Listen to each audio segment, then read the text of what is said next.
Hazar Imam, we seek permission to submit a small memento as a token of the Canadian institution's loyalty and gratitude for Khudawand's benevolence and guidance. The gift, Hazar Imam, is a bronze sculpture by late Bill Reid, a famous Aboriginal artist. He named this sculpture the Bear Mother. The story of Bear Mother tells of the founding of Bear family within one of the Haida clan groupings. In the myth, it is the Bear Mother's role as a mother that gives meaning, and the focus of her existence is her children. In speaking about this sculpture, Bill Reid said, and I quote, "The Bear Mother, being human, is looking into the future, concerned more with her children than her legend." Khudawand, far be it for us to seek to make a comparison with a Bear Mother, but we feel that the underlying imagery of this piece of art symbolizes, even in a small measure, the Imam's love, warmth, nurturing, and protection of his murids.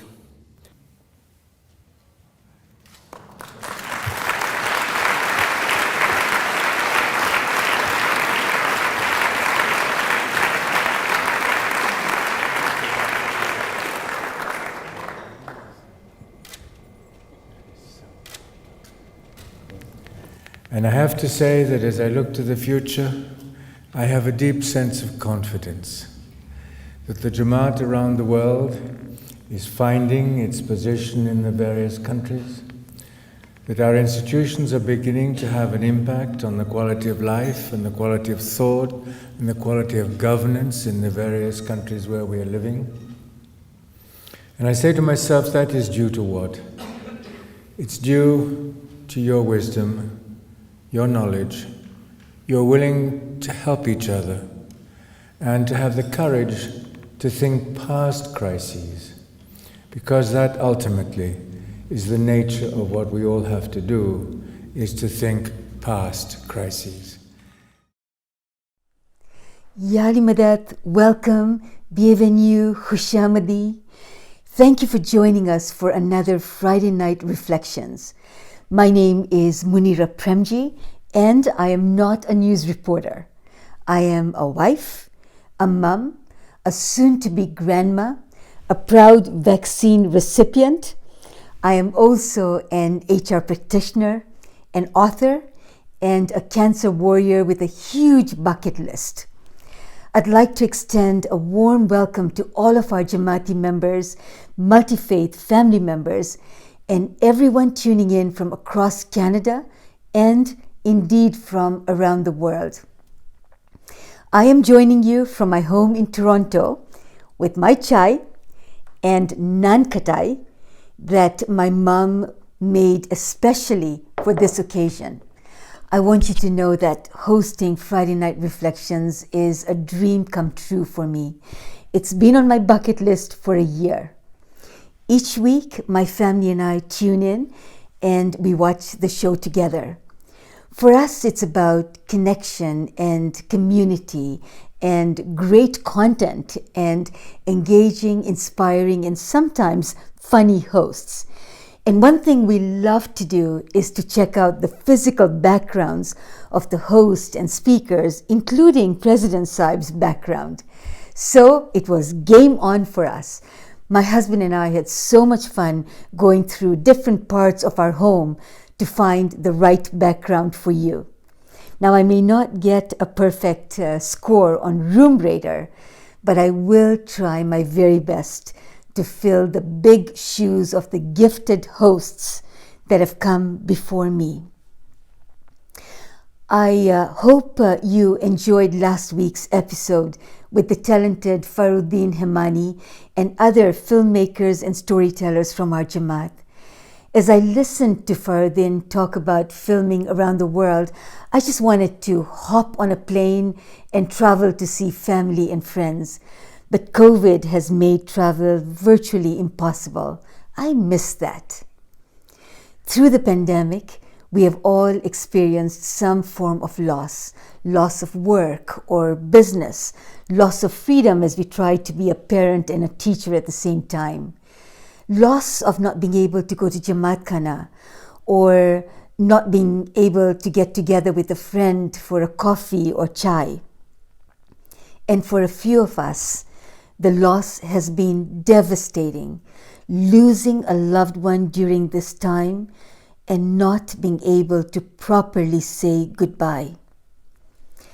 In Ontario, as in many parts of the country, we are now entering our third wave of infections. And with the appearance of variants and increasing infection rates, especially among younger people, we are not out of the woods yet, and we need to continue to be vigilant. Tonight's episode, though, is not about doom and gloom. Rather, it is about how we can accept our losses, find meaning from it, and with the strength of our faith, move forward confidently, not just through the promise of vaccines, but through the knowledge and certainty that Allah's divine grace is with us. This particular topic about grief and loss and hope has so much resonance for me. I was diagnosed with 3 advanced cancers in 5 years and went through tremendous losses: loss of identity, loss of financial independence, loss of purpose, loss of control over my body, loss of self-esteem. Yet here I am today, with God's grace, living fully, hosting Friday Night Reflections. Today we will start with a message from Ameerally Kassim-Lakha, President for the Council for Canada.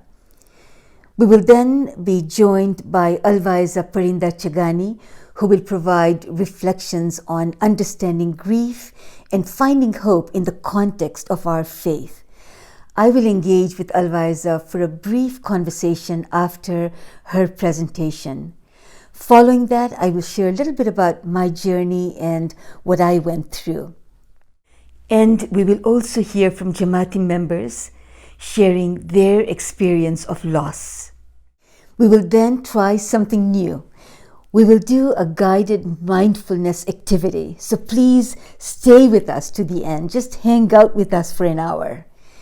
And then, as we always do, we will end this evening with wonderful musical expressions. But first, let's hear from President Ameerally Kassim-Lakha. My dear brothers and sisters, Yalimudat, I trust you and your families are keeping well. I would like to speak to you for a few minutes about the current state of the pandemic in Canada. According to Canadian public health officials, rapidly spreading variants of the COVID virus have significantly replaced the original virus in many parts of the country. There have been outbreaks of the UK, Brazilian, and the South African variants. In Canada, we are in a race between the spread of variants and the completion of vaccinations. The new variants are making younger people sicker, resulting in hospitalization. This requires greater vigilance on our part. Infection rates are high, and people who previously regarded themselves as less vulnerable to the virus are being impacted. We are in a serious third wave of the pandemic, and the government has appealed to younger people to stay at home. With the increasing rates, even younger adults in their 20s and 30s are requiring hospitalization.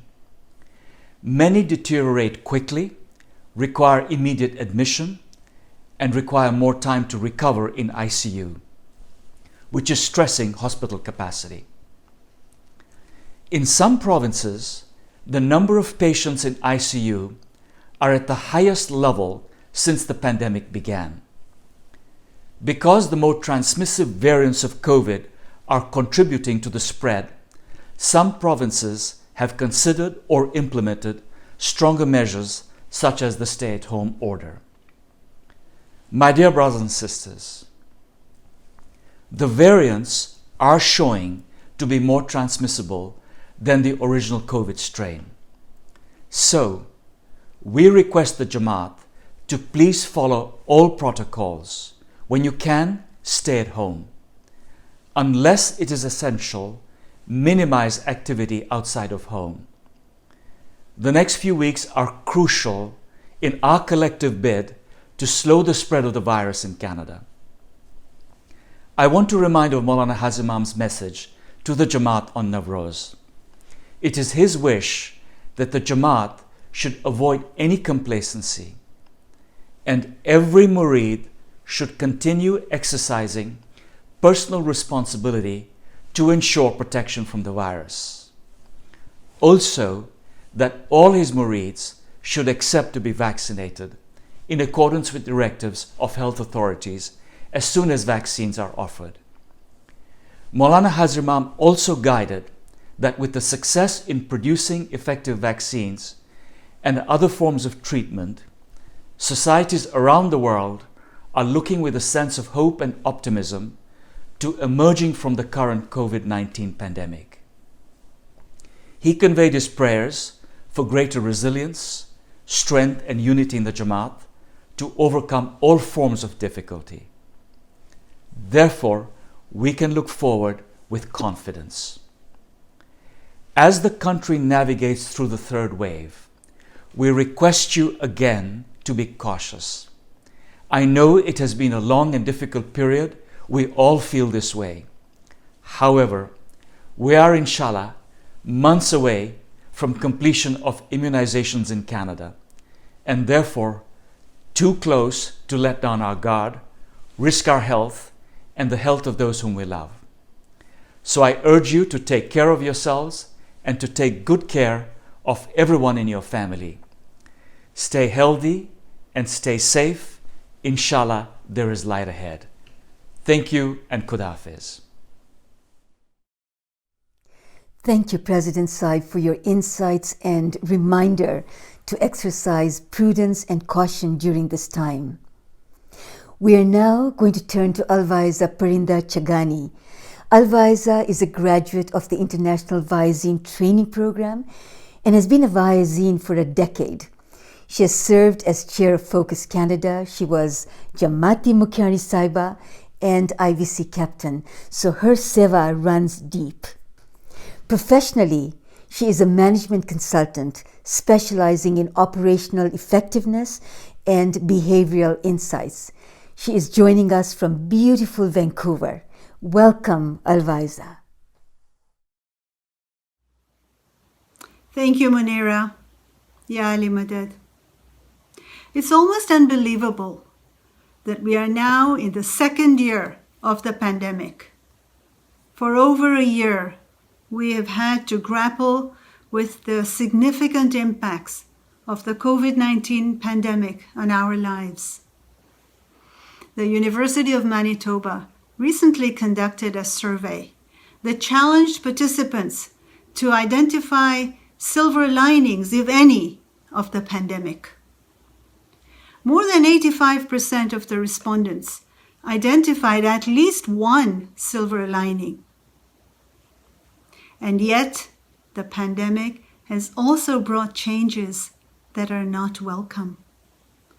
It has brought loss in many shapes and forms.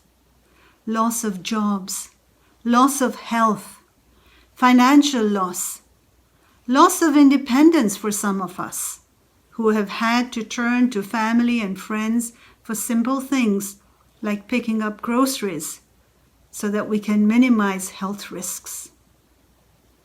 Our Jamaat Khanas, around which our lives are centered, have not been accessible. And of course, during this time, many of us have also experienced the loss of loved ones. It has been a difficult time. Human nature is such that we resist change. It is difficult to let go. and therefore we may struggle with these losses. A common and normal reaction to experiencing loss is grief. Grief may be defined as the distress, the sadness, the pain that we feel when something that we value is taken away from us. And there are often emotional, physical, and mental reactions that accompany grief. And so grief may include intense emotions such as anger, fear, helplessness, sadness. And there may be physical symptoms such as tears, headaches, loss of appetite, or mental symptoms such as being unable to concentrate or forgetfulness. The more significant the relationship with who we have lost, the more intense are the reactions. And at times it may feel like the pain is simply unbearable. Grief is a normal part of life, and it takes time to heal. So what are some coping strategies that may be helpful? Strategies such as simply let it happen rather than suppressing the feelings. It is okay if the tears come or if we feel sad. It is true that the grief journey is a lonely one, but it is also up to each person to decide just how lonely they will make it. And so another strategy is to use our support system, family, friends, support groups. These can be helpful when we need to talk or need help with practical things such as financial or official matters, rides, and so on. An important coping strategy is to look after ourselves from 3 dimensions: the body, the mind, and the soul. To look after the body means to eat healthy, get enough sleep. If we're having trouble sleeping, we might consider seeking some professional help. Looking after the mind and the body are connected. Exercise is a great way to manage stress, to provide some relief to the mind from the overwhelming emotions.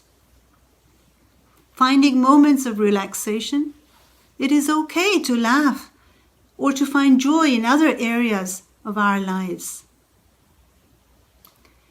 And caring for the spirit. How do we care for the spirit? The Holy Quran guides us on how to cope with loss, how to accept loss and find hope with patience, sabr, and submission. In the Holy Quran, prayer is enjoined upon the believer. In a letter attributed to Hazrat Ali alayhi salam, written to his son, Hazrat Hassan alayhi salam, the Imam explains about prayer to his son. He says, "Think over it, that by simply granting you the privilege of praying for his favors and mercies, he has handed over the keys of his treasuries to you. Whenever you are in need, you should pray, and he will confer his bounties and blessings." In the Holy Quran, Allah assures us that he listens to our prayers. In Surah Al-Baqarah, Allah says, "O Prophet, when my servants ask you about me, then tell them, I am indeed very close. I answer the prayer of the supplicant who calls to me." And elsewhere in the Holy Quran, "Call upon me, I will respond to you." This word, call, I respond to those who call me and call upon me. This word call isn't simply remembering. When we remember someone, we bring that person's memory into our hearts, into our minds. But there isn't an action on the part of the person that we are remembering. But when we call someone, there is an underlying connotation of a response. And so Allah assures us in the Holy Quran that when we call, He responds. And so in our tradition, we have always turned to practice of the faith, to prayer, individual as well as congregational prayer, to seek peace and strength through difficulties. But with this pandemic, how we practice the faith has changed. We do not have access to Jamaat Khanas and to congregational prayers. For those of us who are dealing with loss, whether it is the loss of a loved one or a different kind of a loss, coping with the loss becomes more difficult as we have had to adjust to changes in the practices that we are used to, from which we draw comfort. Families and friends who are often pillars of strength at a time of loss are unable to be together to support each other. We are unable to participate in as large numbers in congregational prayer as we used to. And all these changes can be unsettling. But let us remind ourselves of what is the essence of prayer. And let us do that through the lovely story of Prophet Musa and the shepherd. Prophet Musa came upon a shepherd. The shepherd was calling upon God. "Where are you, O God? I want to be your servant. I want to comb your hair and remove the lice from it. I want to wash your clothes and bring milk to you. I want to rub your little foot," and so on. Prophet Musa was offended. He said to the shepherd, "How can you speak in this way to the one who created you, the one who created the earth and the sky? Indeed, you have not submitted to Allah. You have become an infidel." The shepherd was devastated at what he had done. "O Moses," he said, "you have closed my mouth, and you have burned my soul with repentance." And then a revelation came to Moses from God. "You have parted my servant from me. I look not at the tongue and the speech, I look at the inward spirit and the feeling. I gaze into the heart." What does this story tell us?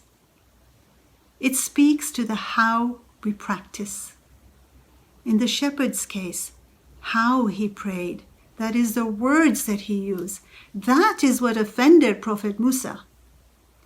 But the revelation to Prophet Musa tells us that Allah looks not at how one prays, Allah looks at the heart, the sincerity, the humility, and very importantly, the niyat, the intention. This story tells us that niyat is fundamental. It is the central principle that underpins all our practices.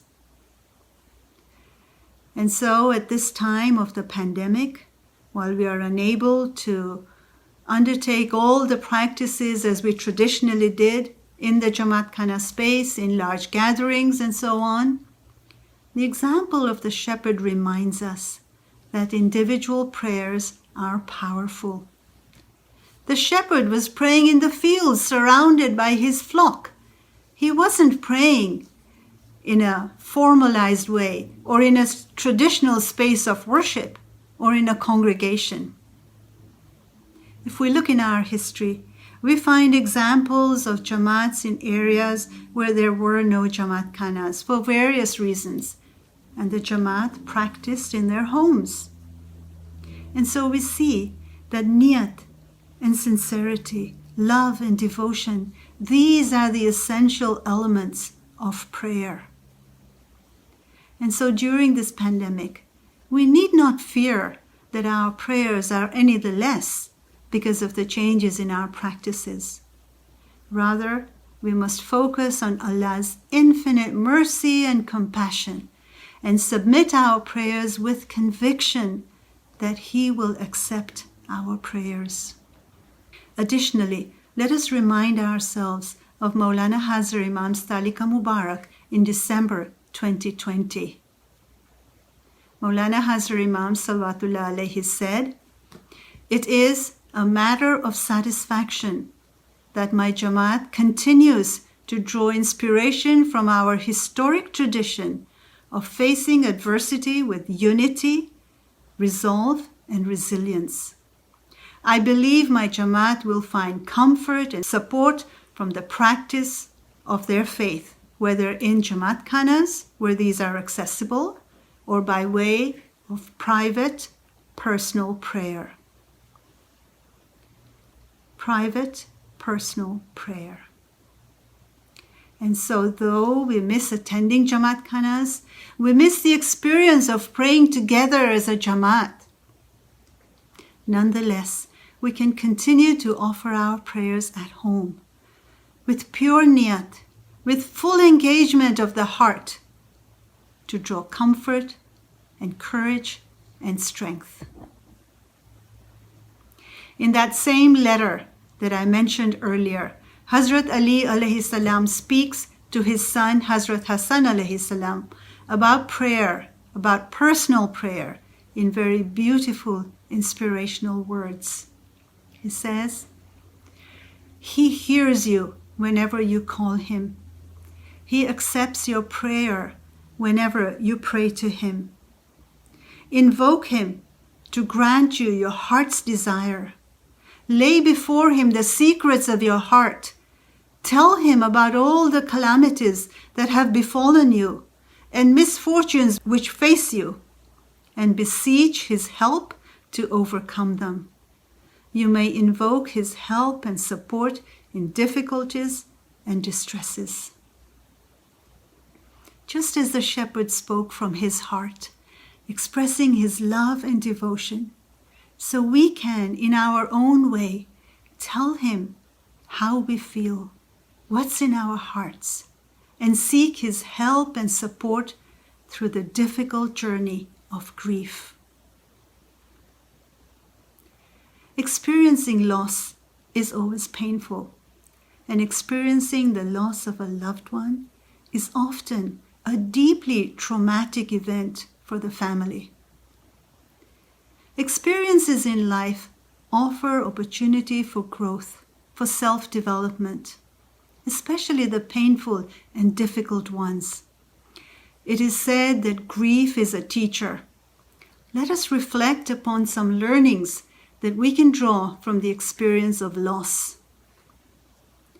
Life is fragile. Life is short. Things don't always make sense. Sometimes the answer to our why is that there is no answer. Living through loss, living through instability, makes us think about what we can count on.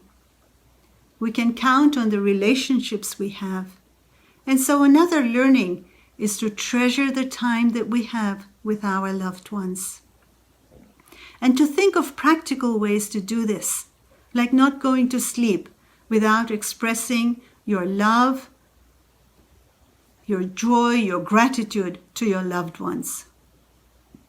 Remember, this moment will not come again. We can count on the values we have, putting those values into action. For example, making sure that no day goes by without kindness and compassion to others.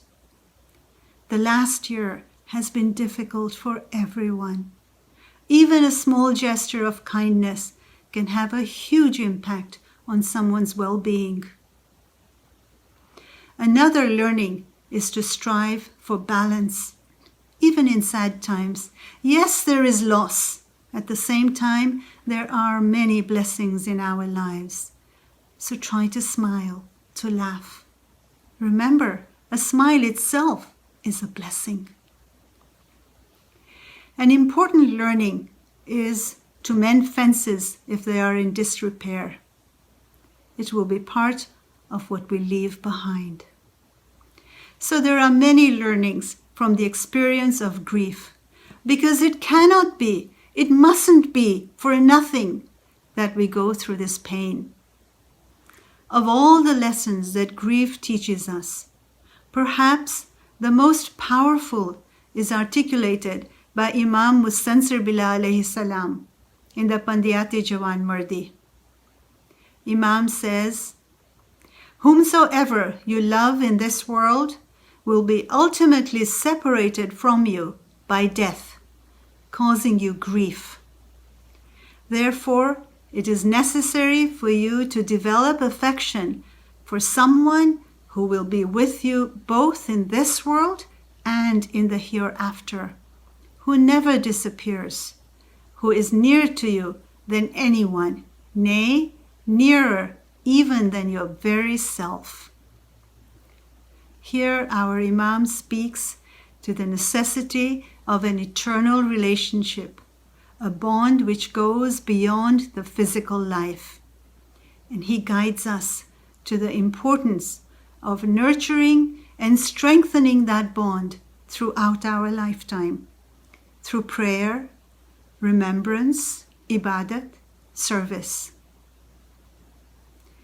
And as we go through this journey of loss and pain, we can remember that our Imam is with us.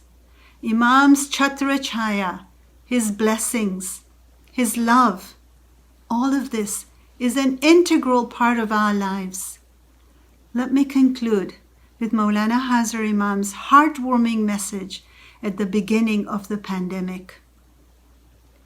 Maulana Hazar Imam Salawatullah alayhi said, "Please convey my best paternal and my best maternal loving blessings to my worldwide Jamaat and tell them that I think of them every minute of the day, each day, and I pray for Mushkil Asan and for their peace and happiness." Shukran lillah. Thank you. Thank you, Alwaeza, for going deep into the topic of grief and loss and hope. And as you were speaking, I was furiously taking some notes because I have so many questions to ask you.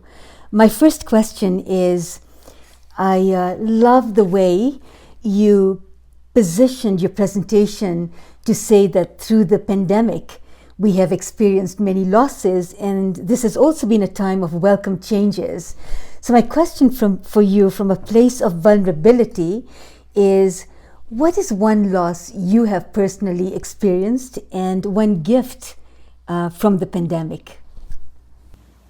Oh goodness, yes. We've all experienced loss in some way. Perhaps what I have found particularly difficult is the loss of freedom. Freedom to do the things that I want to do. Freedom to go have coffee with my friends. Freedom to celebrate festivals and special occasions as we used to. Freedom to travel so that I can go see our son and daughter-in-law who live abroad. And yes, our family has also experienced a significant loss of a dear family member just last week. But as you say, there are also welcome changes. And for me, I would say that time is one of those. Having the time to do the things that I didn't have time to do before. So around the time that the pandemic started, we watched The Queen's Gambit. And that inspired me to dust off the chess set sitting in the basement and to start using it. And it's been so much fun. And when my brain's tired of that, I switched to my delightful 1,000-piece jigsaw puzzle. And that is great too, although it's going rather slow. You know, I think a lot of us can relate to the loss of freedom that you talk about. And it's great that you rediscovered your passion for jigsaw puzzles and chess and The Queen's Gambit. Great movie. Thank you for that. You mention something that I found really quite interesting, that human beings are resistant to change. You also described the emotional, physical, and mental reactions that accompany grief. How is this connected, Alwaeza, and how is grief showing up in our Jamaat? This is a great question, Munira. Human nature is such that letting go is difficult. Throughout our lives, we are conditioned to gather, to collect, because that accumulation defines us in the physical life. It's part of our identity. I am a mother, I am a father, I have this home, I have this car, I have 3 children, and so on. And so we gather. And letting go isn't easy because it chips away at that identity that we may have built, and it makes us feel vulnerable. And with loss, we have no option but to let go. And so we grieve. Grieving is very personal.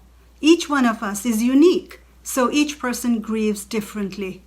There isn't a standard or a typical way, because there is no standard or typical loss.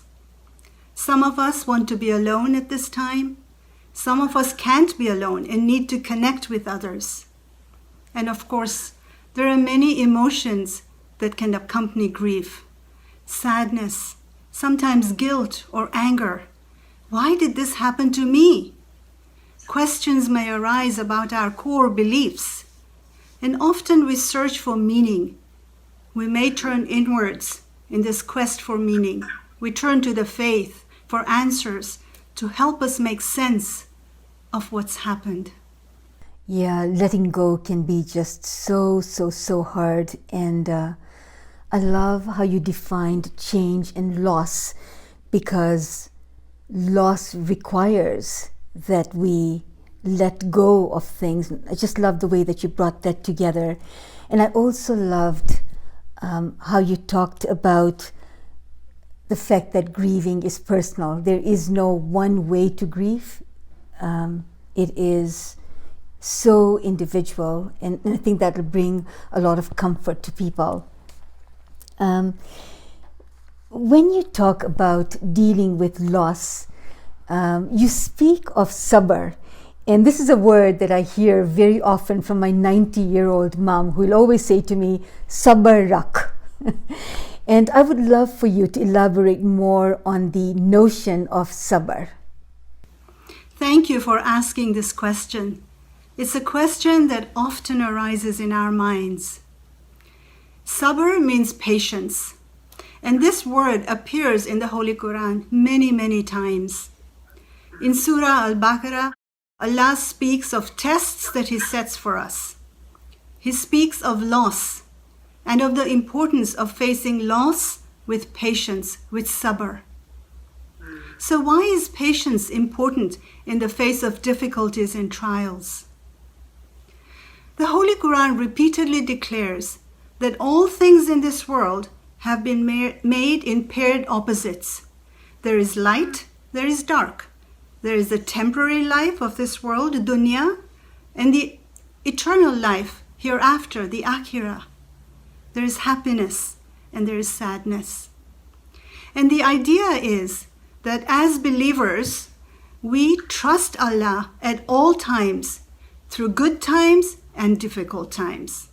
And so it can be suggested that even in difficult times, or perhaps especially in difficult times, we can turn to Allah with absolute submission to His will, with full trust in Allah's mercy and grace, with full trust that Allah is good and that He will pull us through this difficult time. So these are the sentiments that underlie the notion of patience. It is this trust in Allah that gives us the strength to be patient through the difficult times. And when we are patient, Allah tells us in Surah Al-Baqarah that those who are patient, upon them descend blessings from Allah and mercy from Allah. Thank you for that. Patience is certainly not something that comes easy to me. But after hearing you, I see how you take the notion of patience and really intertwine that with trust in Allah. And I think that's a really fantastic message.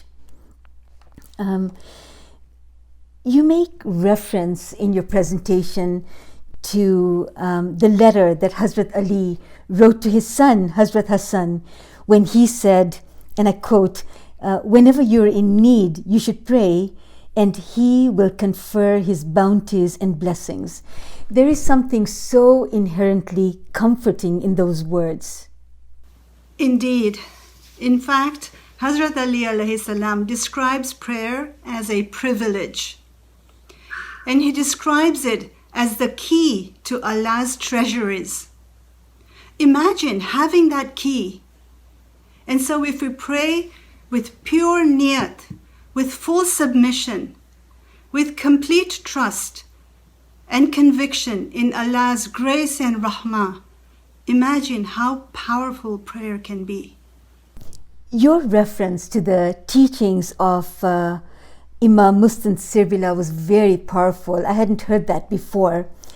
I know from speaking with you that this particular teaching has a lot of resonance for you. Can you highlight the essence of that particular teaching, please? Yes, the Imam reminds us in very simple terms that the physical life and all that it offers is finite. And hence, there will come a day when all of this will end. And therefore, there is the need for a permanent bond, a bond with someone who will always be with us, who never leaves us. And this, of course, is a spiritual bond, for only the spiritual life is eternal. And so the Imam reminds us of the importance of nurturing this spiritual bond. To me, this highlights the importance of balance in our lives between din and dunya. And it gives comfort that with this spiritual bond, we are never alone, not in this life, not in the hereafter. What a wonderful place to stop. Alwaeza, you have been so generous with your time. You have helped me certainly, and I know that I speak on behalf of a lot of people, helped us really see grief, hope, loss in a very different way. And I just really want to thank you for making the time to deliver a really deep reflection on this topic. Thank you, Alwaeza. Thank you. It's been an absolute pleasure and an honor. Thank you. Listening to Alwaeza brought back a lot of memories for me. When I was first diagnosed with the cancers, I went through the different stages of grief that Kubler-Ross, a psychologist, describes. Denial that this was happening to me. Anger that the life I had planned for myself was no longer possible because I was living on borrowed time. Depression when I needed help with the smallest things, like even getting out of bed. Bargaining with anyone and everyone to survive day to day. And then one day I totally surrendered to God's will and said, okay, you are the master producer, the choreographer, the director. You know the plan, I don't. I have no control over this. I submit to you completely and joyfully. That's when I knew I had gotten to acceptance. The stages in this model are not linear. Sometimes we will go back and forth between stages. And with every loss, we go through the cycle again. I know I did. The reason I want to share this with you is because if you are going through challenges, as so many of us are during COVID, and if you're feeling emotions like sadness or anger, that's okay. You're allowed. It's part of the human condition. It's part of the grieving process that Alwaeza talked about. The key, though, is to let go of what you can't control. Because when you intentionally accept what is rather than what you want it to be, something shifts and you make space for change and for healing. You know, it's only when I finally leaned into acceptance, and it took me a while to get there, that the world opened up for me again. I wrote a book. I started working again. I became a podcast host. I started to volunteer for causes that are important to me. I even learned to cook finally. And I am joyfully crossing things off from my bucket list one at a time and living on purpose. So during this challenging time, accept and embrace all the feelings you are going through. Try and find meaning in your losses and move confidently in the direction of your dreams. You can so do this. On March 27th, 2020, I lost my mom. She passed away from cancer. She died 4 days after receiving the diagnosis. Because of COVID-19, we were not able to be with her in the hospital.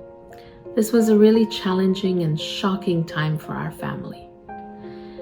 We weren't able to gather in Jamaat Khana. We weren't able to gather as a family.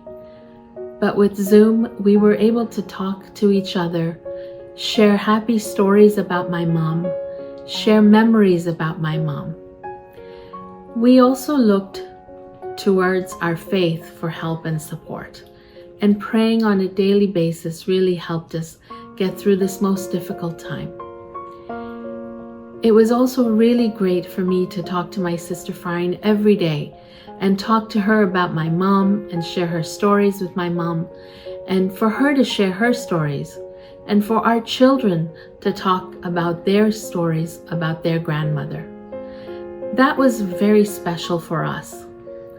So while it was really difficult during COVID-19 to lose somebody, we found great strength within each other and within our faith.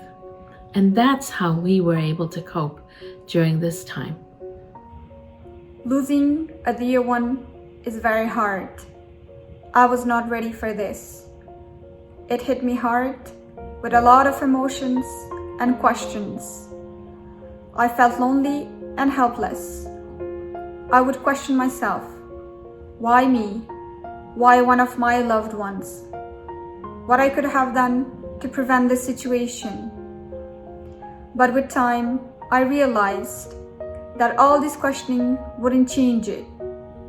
So I had to accept it and change my perspective by asking for help. We are so lucky and blessed as a community. We have all this help ready for us. So I called the chairperson of Health Board, and they were there for me. They would take their time, listen to me, make follow-ups, and put me in contact with professionals if I needed. I remind myself I have my family, my relatives, and my friends, and I want to be there for them. In order to be able to do that, I have to take care of myself, take care of my physical and mental health. So my advice for anyone going through this kind of situation is not to be afraid or shy to ask for help, to surround yourself with good and positive people, to accept it and to forgive yourself. And more important, to be able to move on. To move on does not mean to forget, but to keep the good memories with you. We lost our father and our grandmother during this current pandemic. Our father passed away in December over the Christmas holidays of 2020, and our grandmother a couple of months later. Obviously, losing somebody, whether it's a pandemic or not, is very difficult. However, the pandemic really didn't allow us to grieve the normal way we're used to when somebody close to us passes away. Being in complete lockdown when they passed away meant no one was allowed to your house. We couldn't get together with our family members physically. Jamaat Khana was closed. So it really wears on you and it takes a toll, because that's how we were used to grieving. unfortunately, our hands were tied and we had to grieve in different ways. I don't think there's a correct way or a right or a wrong way to grieve. But what we did as a family was we made sure that we got together every night after Dad passed away and after our grandmother passed away, and prayed together at a certain time and set up a Zoom call that we were all together for that time after they passed away. And that's still ongoing. And there may be times when you want to grieve alone too. I think at this time too, you should also celebrate the lives of your loved ones as well. I know that my father had done so much for the community, and it helps us really grieve and celebrate the good times, knowing that, you know, he'd led such a good life. And for my grandmother, I mean, she was 95 years old and she led a great life too. Sometimes you need to dwell on the positives more so than the negatives. However, keeping in constant communication with your family, keeping constant communication with your friends, talking about it to people over the phone. I know it's not the same as being in person, but these small things do help along the way. It's definitely a process. Every day is different. Some days you wake up okay and some days you won't. But it's a process that you have to go through. It's definitely not easy. But I really think a communication, staying close with your loved ones, talking to them all the time is one of the most important ways you can keep together and get through such difficult times. In speaking to loss, I lost my dad to cancer on October 5th, and this was just 1 month before his 57th birthday. And it was one of the most painful experiences that has permanently changed me and my family. Despite a global pandemic, and granted at that time there were looser restrictions, we had an outpouring of love and support from family and friends who stood by our side throughout the entire process. What was unexpected during this time was the role that the Mayyit and Ghusl team played in the process of healing and also assisting with the last rites and ceremonies. No matter what time I called them, including the Jamaati leadership team, they were always a phone call away. The Jamaati leadership team and the Jamaati members were also an anchor as they enveloped us in their love and support and really went above and beyond to provide that support. It made me extremely thankful to be an Ismaili. Now each family member goes through loss differently, and I learned this early on that it's important to support your family members through their grief process and support them through their journey as they did with me. My dad had trained us right from the beginning when we were kids to know that death is not the end. And there's much more to see once the soul is released from the worldly form. I know that he's happy wherever he is, but the question still comes up initially. Why did this happen to me? Why did this happen to my family? And why do I have to suffer this pain? And for that answer, I remember Sultan Muhammad Shah's Farman, where he says struggle is the meaning of life. We all have problems that we deal with on a day-to-day basis, and some of these problems will be much more difficult to cope with than others. However, it's important to develop a healthy coping strategy and allow yourself to be open to receiving support from friends and family. My coping strategy was my faith, and at a time when I can't go to Jamaat Khana, personal prayer and reflection was key. We as humans are extremely resilient. My dad's loss will never be easier, despite what people say that it gets easier day by day. What does happen though is that you learn to cope better day by day. And inshallah, for anyone that is experiencing loss or has experienced loss, you are able to find your coping strategy to help you during your struggle. In June 2020, I lost my dearest brother, Karim Gwadri. Losing a family member in any circumstances is difficult. Losing a family member during the global pandemic was traumatic.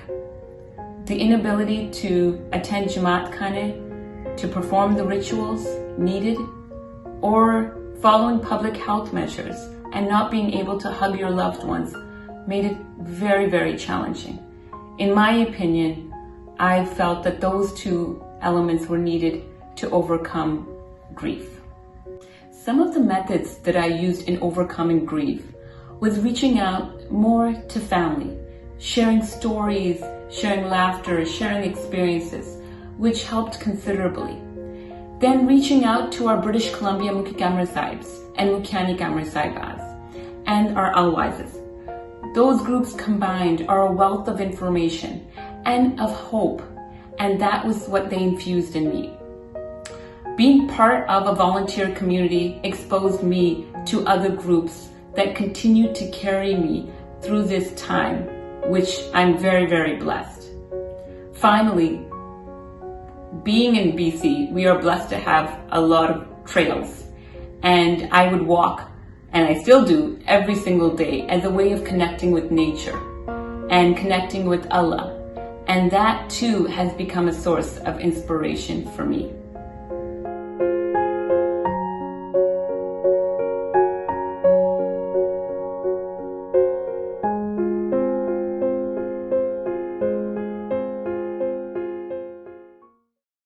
In this part of Friday Night Reflections, we're going to try something new.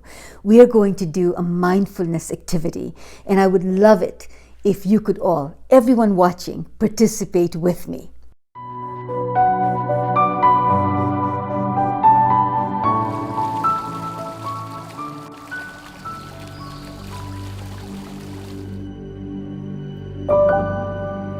The purpose of this short reflection and associated mindfulness exercise is to provide grieving individuals and families with an opportunity for emotional and spiritual comfort and solace, enabling them to draw on their inner strength.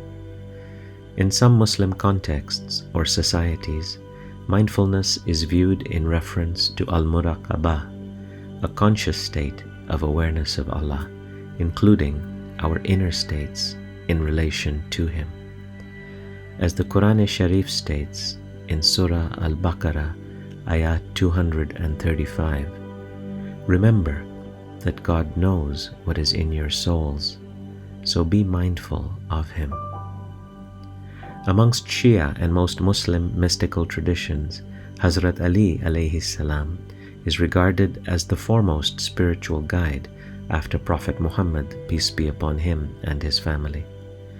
For Shia Ismaili Muslims, a conscious state of awareness also includes the awareness of our permanent spiritual bond with our beloved Maulana Hazar Imam at all times and wherever we are, as well as the role of our Imam as Mushkil Kusha, remover of difficulties. Mindfulness can be thought of as an aspect of this conscious awareness and provides an opportunity to create a space to observe and to be present with ourselves and our emotions without judgment. This enables us to work towards acceptance and letting go of the tension and thoughts that may be intensifying our pain. This is not necessarily about changing the way we feel, but instead changing how we perceive such feelings. By taking an approach rooted in our faith, we can help our souls as well as our minds and bodies to heal. Inshallah, over time, we can find a sense of inner peace. In this exercise, the remembrance of Allah through dhikr or a tasbih can act as an anchor and at the same time help us feel protected and supported as we seek to draw strength from our spiritual bond with Imam-e-Zaman. We hope that this results in enhanced physical, emotional, and spiritual health, and over time in greater resilience when faced with loss or grief. If, however, you are finding it difficult to manage on your own or are having particularly uncomfortable sensations after engaging in this exercise, please seek professional and or spiritual support.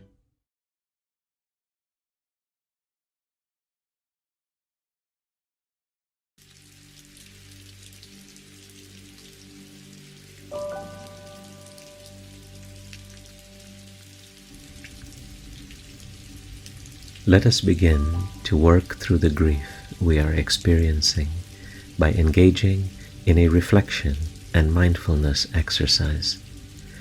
By remembering Allah and allowing ourselves to be present with our emotions, thoughts, and sensations, we can begin to process and accept our grief, and ultimately move towards healing. Begin by settling into a comfortable position. This could be sitting, standing, or reclining. If you are sitting, place your feet on the floor. Find a comfortable posture and relax your shoulders. Gently close your eyes or simply lower your gaze and focus your attention inwards. Use this moment to be present and notice what is happening in the here and now.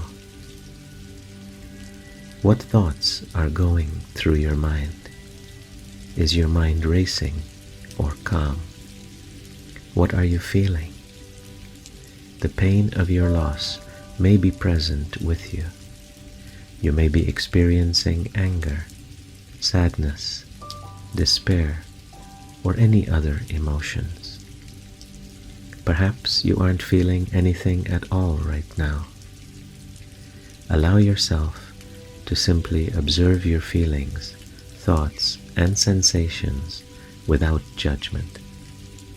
Whatever you feel in this moment is completely okay.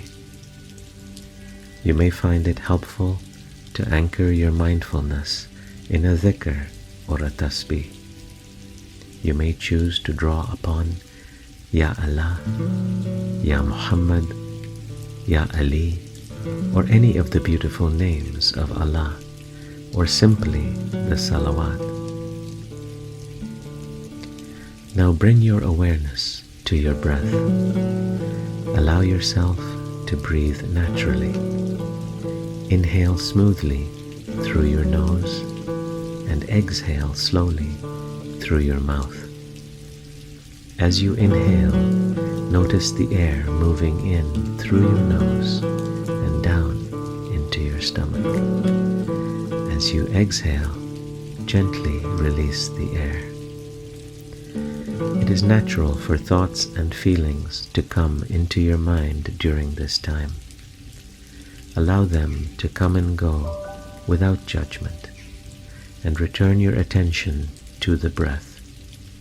As you breathe, allow the dhikr you have chosen to move through your body. Breathe in and out, in and out. As you focus on your natural, relaxed breathing, become aware of how the air moves through your body, helping to nourish you. Feel the life and energy Allah has given you throughout your body. Allow that energy to build within you a deep sense of gratitude to Allah for your breath, your living, and your being in this moment. Consider that the eternal spark within you, your soul, comes from Allah and will return back to its origin to rest in eternal peace. As you settle into stillness within your inner space, begin to perceive the feeling of being aware of Mawla. Know and feel that Mawla is with you now and at all times. He is always with you. Mawla's grace knows no limits, and His compassion knows no bounds. Mawla's love for you and for those you love is endless and encompassing. Allow yourself to contemplate that Mawla's love and blessings are always with you. Let that love fill you with a sense of protection and peace. Spend time with this and let those feelings gradually deepen with each breath, in and out, in and out. As you are present in this moment, your mind may wander. you may become distracted. Thoughts of pain and suffering may return. This is natural.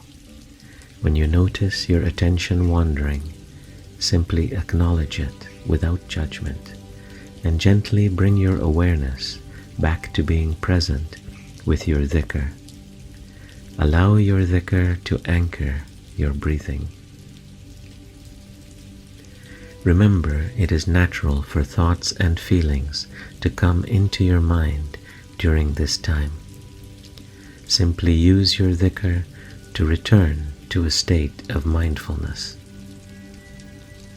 Continue to focus on being present with Mawla. Know and feel that Mawla is always with you. Mawla's grace knows no limits, and His compassion knows no bounds. Continue breathing in and out, in and out. Stay in this mindful state for as long as you like. When you are ready, slowly open your eyes and bring your attention back to your surroundings. Let us end this reflection with Surah Ad-Duha and with Nade Ali. Surah Ad-Duha came to our beloved Prophet sallallahu alaihi wasallam during one of his most challenging moments, as a reminder of Allah's love and grace. As you hear its opening verses, may it be a reminder to you of the same presence in your own life. By the morning brightness and by the night when it grows still, your Lord has not forsaken you, nor does He hate you, and the future will be better for you than the past. Your Lord is sure to give you so much that you will be well satisfied. A well-known prayer in Muslim tradition is Nade Ali. It is recited by believers in times of difficulty and invokes the help of Hazrat Ali alayhi salam. Nade Ali, Nade Ali, Nade Aliyan, Mazharal Ajaib, Tajidduhu Aunan Lakafin Nawaib, Kuluhamin, Wagamin, Sayanjali Bivilayatika, Ya Ali, Ya Ali, Ya Ali. Call Ali, call Ali, call Ali the manifester of wonders. You will surely find Him helping you in your troubles. All grief and sorrow shall disappear by your authority, O Ali, O Ali, O Ali.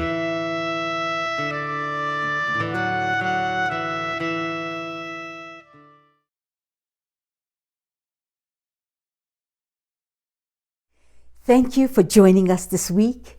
It has been an absolute pleasure being your host. You know, it takes a small and mighty team of volunteers to put together Friday night reflections every week. And I just want to commend all the people that work behind the scenes to make this happen. You guys rock. Have a wonderful weekend, everyone. Stay safe, stay healthy, and enjoy the musical expressions coming up. Following the battle, looked them in the eyes, knew it wasn't over, we could celebrate the night. Hush my babies, don't you cry. Don't look like me, but I'm here inside. Sit and burn a candle on both ends every night. Falling down and getting up, learning a new life. Life of a survivor, facing new desires. Won't sit down, gotta ignite us. Holding on, yes, I've had enough, but I'm not giving up. On my darkest days, a love will hold me up. I survive, and I choose how.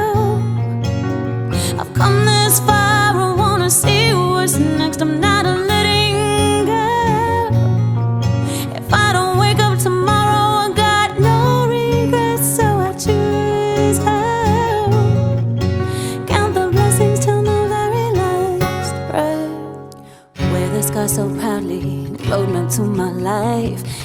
stand for something, maybe I can heal my tribe. Daring greatly to feel this fire. Solid faith when reality lies. What happens in the darkness when fear and pain collide? Find the guiding light, stand for all who can fight.